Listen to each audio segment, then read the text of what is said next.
अजीज तलबा कैसे हैं? ठीक है। आज हम बेटा एक्सरसाइज नंबर 1.2 पढ़ने लगे हैं, जिसमें सबसे पहले मैट्रिक्स की टाइप्स का जिक्र है। एक और बात याद रखें कि आप जिस चैनल पे वीडियो देख रहे हैं इस चैनल को सब्सक्राइब कर लें और साथ बेल के बटन को भी दबा दें ताकि अगली आने वाली वीडियो भी आपको फ़ौरन मिल सके। आइए स्टार्ट करते हैं जी। आज हम पढ़ रहे हैं टाइप्स ऑफ मैट्रिसेस, मैट्रिक्स की एग्ज़ाम। मैट्रिक्स की वैसे तो बहुत सारी एग्ज़ाम हैं, लेकिन यहाँ पे आपके जो सिलेबस में है वो यहाँ हम डिस्कस करेंगे, जिसमें सबसे पहला है जी रो मैट्रिक्स। रो उर्दू में से कहते हैं कतारी, column. Row matrix. A matrix is called row matrix if it has only one row। यानी अगर कोई मैट्रिक्स हमारे पास है और उसमें एक रो है, इस तरह एक रो है, एक से ज्यादा ना हो। हाँ, कॉलम एक से ज्यादा हो सकते हैं, दो भी हो सकते हैं, तीन भी हो सकते हैं, लेकिन उसके लिए शर्त है कि रो एक हो। तो उसके लिए नीचे आपको यहाँ एग्जांपल भी दी हुई है। Matrix M is equal 1 2 3। तो ये एक मैट्रिक्स है जिसमें एक ही रो है और कॉलम्स 3 हैं। कॉलम्स 3 हैं, तो हमारी रो मैट्रिक्स की शर्त इसमें कंप्लीट हो रही है कि एक ही रो होनी चाहिए। लिहाजा ये जो M मैट्रिक्स है ये हमारा रो मैट्रिक्स है। दूसरी टाइप है जी column matrix. A matrix is called column matrix if it has only one column. अगर इसमें किसी मैट्रिक्स में एक कॉलम मौजूद है, उसमें रो की कोई बंदिश नहीं है, कोई शर्त नहीं है, रो जितनी मर्जी हो जाए, लेकिन कॉलम एक होना चाहिए। मैट्रिक्स के अंदर कॉलम की तादाद एक होनी चाहिए। यहाँ पे एन मैट्रिक्स है हमारे पास, जिसमें 1 0 2। ये एक मैट्रिक्स है जिसकी इंटीज है 1 0 2। तो यहाँ पे एक ही कॉलम है। हाँ, रो इसमें भी 3 ही है, लेकिन कॉलम एक है, लिहाजा ये कॉलम मैट्रिक्स कहलाएगा। नेक्स्ट है हमारा रेक्टेंगुलर मैट्रिक्स। रेक्टेंगुलर आपने पढ़ा होगा, ये रेक्टेंगुलर शेप भी देख रखी होगी। तो रेक्टेंगुलर मैट्रिक्स ऐसा मैट्रिक्स होता है जिसमें रोज की तादाद कॉलम्स की तादाद के इक्वल ना हो। यहाँ पे देखेंगे a matrix is called rectangular matrix if number of rows is not equal to the number of columns। number of columns यहाँ पे is लगा दें नॉट से पहले। is not equal to the number of columns, यानी column की तादाद के इक्वल नहीं है। अगर किसी मैट्रिक्स के अंदर रोज की तादाद, तो उसको हम कहेंगे रेक्टेंगुलर मैट्रिक्स। यहाँ देखिए ए मैट्रिक्स हमारे पास दिया हुआ है। एग्जांपल के तौर पे इसमें ए बी सी एक रो में नंबर्स हैं, सॉरी अल्फाबेट्स हैं, और डी ई एफ दूसरी रो में अल्फाबेट्स हैं। तो यहाँ पे रोज 2 रोज हैं और यूं A D B E C F 3 columns हैं। इस तरफ 3 कॉलम्स हैं, तो रोज 2 है, कॉलम 3 है, इसलिए इसको हम कहेंगे कि ये रेक्टेंगुलर मैट्रिक्स है, क्योंकि इसमें रोज की तादाद कॉलम की तादाद के इक्वल नहीं है। हाँ, अगर ये कॉलम की तादाद की इक्वल होती तो फिर ये स्क्वायर मैट्रिक्स बन जाता, जिसको हम आगे पढ़ने लगे हैं जी। नेक्स्ट हमारा स्क्वायर मैट्रिक्स ही है। स्क्वायर मैट्रिक्स, स्क्वायर आपने देखा होगा, बिल्कुल चौकोर जिसे उर्दू में कहते हैं जी, जिनकी 4 साइड इक्वल हो, चारों साइड इक्वल हो, ऐसी शेप जिसकी चारों साइड की लेंथ इक्वल हो, उसको हम स्क्वायर कहते हैं। लेकिन यहाँ पे मैट्रिक्स में पढ़ रहे हैं, तो मैट्रिक्स में भी स्क्वायर मैट्रिक्स में होता है जिसमें रोज की तादाद, मैट्रिक्स के अंदर रोज की तादाद, number of rows is equal to the number of columns. यानी ऐसा मैट्रिक्स जिसमें रोज की तादाद कॉलम्स की तादाद के इक्वल है, तो उसको हम कहते हैं जी स्क्वायर मैट्रिक्स। यानी अगर किसी मैट्रिक्स में 2 रोज हैं तो कॉलम भी उसमें 2 होने चाहिए, तब जाके वो स्क्वायर मैट्रिक्स बनेगा। यहाँ पे एग्जांपल है कि ए मैट्रिक्स जिसमें 1 -2 0 3 ये नंबर है, 4 एंट्रीज है, 2 रोज हैं और 2 ही कॉलम्स हैं, तो इसलिए ये स्क्वायर मैट्रिक्स होगा। स्क्वायर उर्दू में कहते हैं मुरब्बी कॉलम, तो स्क्वायर मैट्रिक्स। नेक्स्ट हमारा है कि नल और जीरो मैट्रिक्स। नल मैट्रिक्स भी कहते हैं, जीरो मैट्रिक्स भी कहा जाता है। ये एक ऐसा मैट्रिक्स होता है जिसमें मैट्रिक्स के अंदर जो एंट्रीज होती हैं वो सारी की सारी जीरो के इक्वल होती हैं, सारी की सारी जीरो के इक्वल होती हैं। A matrix is called a null matrix or zero matrix if each of its entries is zero. Each of its entries is zero. बच्चों ऐसा मैट्रिक्स जिसमें तमाम एंट्रीज तमाम एलिमेंट्स जीरो के इक्वल हों तो उनको हम कहते हैं जी, उस मैट्रिक्स को नल या जीरो मैट्रिक्स कहते हैं। यहाँ पे ए मैट्रिक्स है जिसमें फर्स्ट सेकंड थर्ड फोर्थ चारों की एंट्रीज क्या है, जीरो है, और ये मैट्रिक्स क्या है, जीरो मैट्रिक्स। नेक्स्ट है हमारा ट्रांसपोज ऑफ मैट्रिक्स। ट्रांसपोज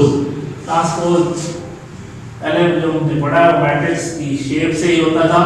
अब ट्रांसपोज ऑफ मैट्रिक्स में क्या है, हमने थोड़ी सी शेप इसमें चेंज कर देनी है, यानी मैट्रिक्स जो गिवन होगा उसमें कुछ चेंजिंग लाएंगे स्पेसिफिक अंदाज में, मखसूस तरीके से, तो तब जाके जो नया मैट्रिक्स बनेगा वो हमारा ट्रांसपोज मैट्रिक्स होगा।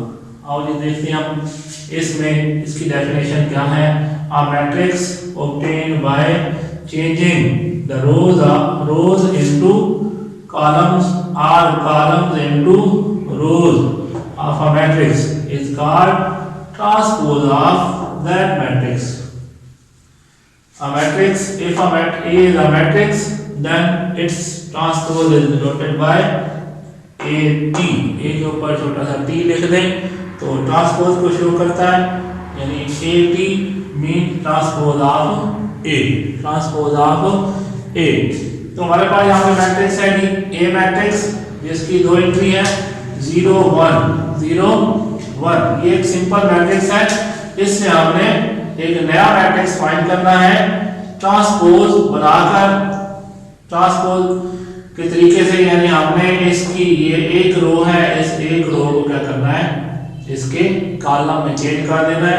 जब इसको चेंज करके लिखेंगे तो ये हो जाएगा उसका ए का ट्रांसपोज, ए का ट्रांसपोज, यानी ये गिवन मैट्रिक्स ए का ये वाला मैट्रिक्स जो है ना ट्रांसपोज है इसका। हाँ जी बच्चों, अब मज़ीद इसकी जो टाइप्स हैं मैट्रिक्स की, उसमें है जी नेगेटिव ऑफ अ मैट्रिक्स, यानी किसी मैट्रिक्स का नेगेटिव कैसे फाइंड करते हैं। अगर हमारे पास ए मैट्रिक्स है, let A be a matrix, then it's negative minus A is obtained by changing the sign of all entries of A. यानी अगर हम किसी मैट्रिक्स ए का नेगेटिव फाइंड करना है तो ए के साथ माइनस साइन लगा देंगे और ए में मौजूद तमाम एंट्रीज के साइन को चेंज कर देंगे। अगर वहाँ प्लस साइन है तो उसको माइनस में चेंज कर देंगे, माइनस है तो प्लस में चेंज कर देंगे। याद रखें जहाँ कोई साइन नहीं लिखा होता तो वहाँ पे प्लस का साइन होता है, पॉजिटिव साइन होता है।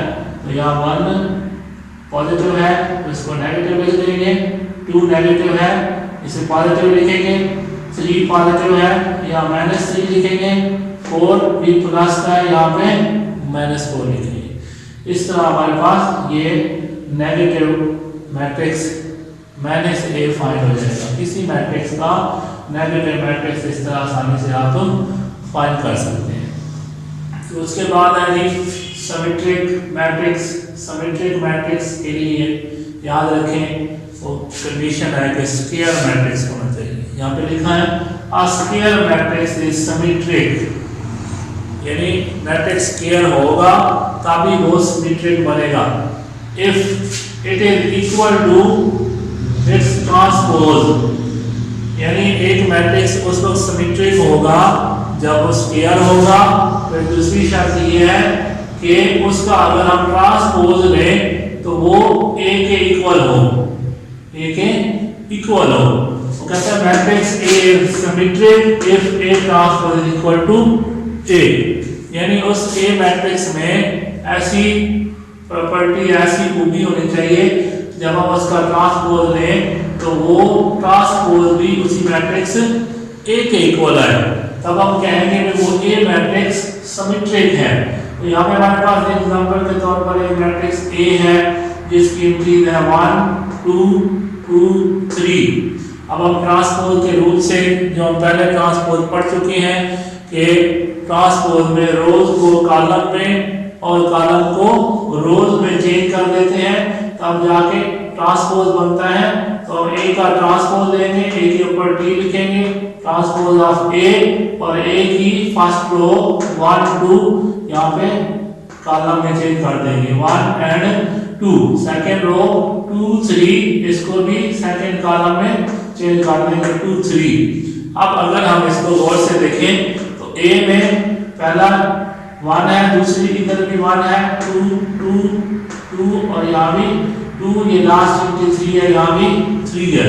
तो ए और ए ट्रांसपोज में कोई चेंजेस नहीं आई, दोनों सेम मैट्रिक्स हैं, तो लिहाजा ए का ट्रांसपोज ए के इक्वल होगा।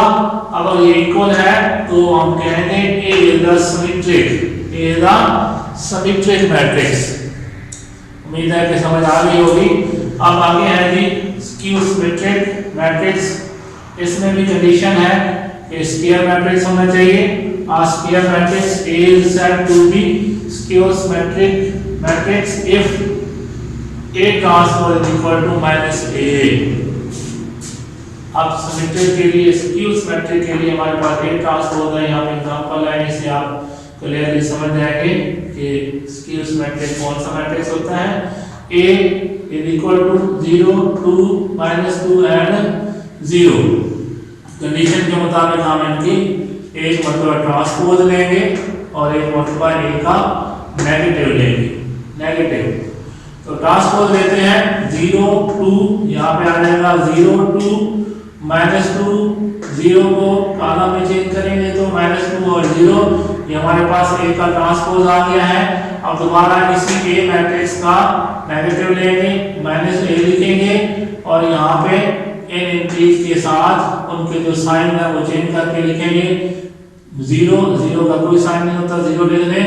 2 प्लस का है तो माइनस हो जाएगा, ये 2 माइनस का है तो प्लस हो जाएगा और ये 0। अब आप देखें गौर से तो A ट्रांसपोज 0 -2 2 0 है, नेगेटिव ऑफ A भी 0 -2 2 0 है। दोनों मैट्रिक्स सेम है, दोनों की वैल्यू सेम आई है, तो यहाँ पे हम कह सकते हैं A transpose is equal to -A, जो कि स्क्यू सिमेट्रिक की कंडीशन थी वो हमारे पास कंप्लीट हो गई है। तो हम कह सकते हैं A is the skew symmetric matrix. उम्मीद है समझ आ गई होगी कि स्क्यू सिमेट्रिक मैट्रिक्स क्या होता है। अगर फाइंड करना हो या प्रूव करना हो तो आप इसको फाइंड या प्रूव भी कर सकते हैं। आगे आगे next diagonal matrix. Diagonal matrix के लिए भी उसने कंडीशन रखी है कि ये स्क्वायर होना चाहिए। A square matrix is called diagonal matrix। यहाँ पे और भी कंडीशन है जो हम डिस्कस कर रहे हैं कि स्क्वायर मैट्रिक्स हो तभी वो डायगोनल होगा। और डायगोनल कैसे होगा? If at least any one of the entries of its diagonal is not 0 and non-diagonal entries are must be 0। यहाँ पे डायगोनल देख लें जी, डायगोनल क्या होती है?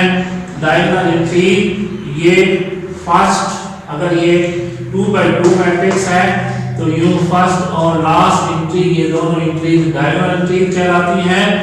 इन डायगोनल एंट्रीज में से कम से कम एक नंबर ऐसा होना चाहिए जो 0 ना हो, 0 के अलावा हो, अदर देन 0 हो। जैसे यहाँ पे हमारे पास मैट्रिक्स है 2 0 0 3, ये दोनों एंट्रीज डायगोनल है। यहाँ और से देखें ये दोनों एंट्रीज डायगोनल है। ये दोनों नॉन जीरो हों या इनमें से कम जैसे यहाँ पे एक जीरो है लेकिन दूसरी एंट्री -4 है जो कि नॉन जीरो है, तो ये भी डायगोनल मैट्रिक्स होगा और ये भी हमारा डायगोनल होगा। और दूसरी एंट्रीज को यहाँ पे जो 0 0 लिखे हुए हैं इनको अदर एंट्रीज कहते हैं या नॉन डायगोनल एंट्रीज भी कहा जाते हैं। ये हमेशा जीरो होती है।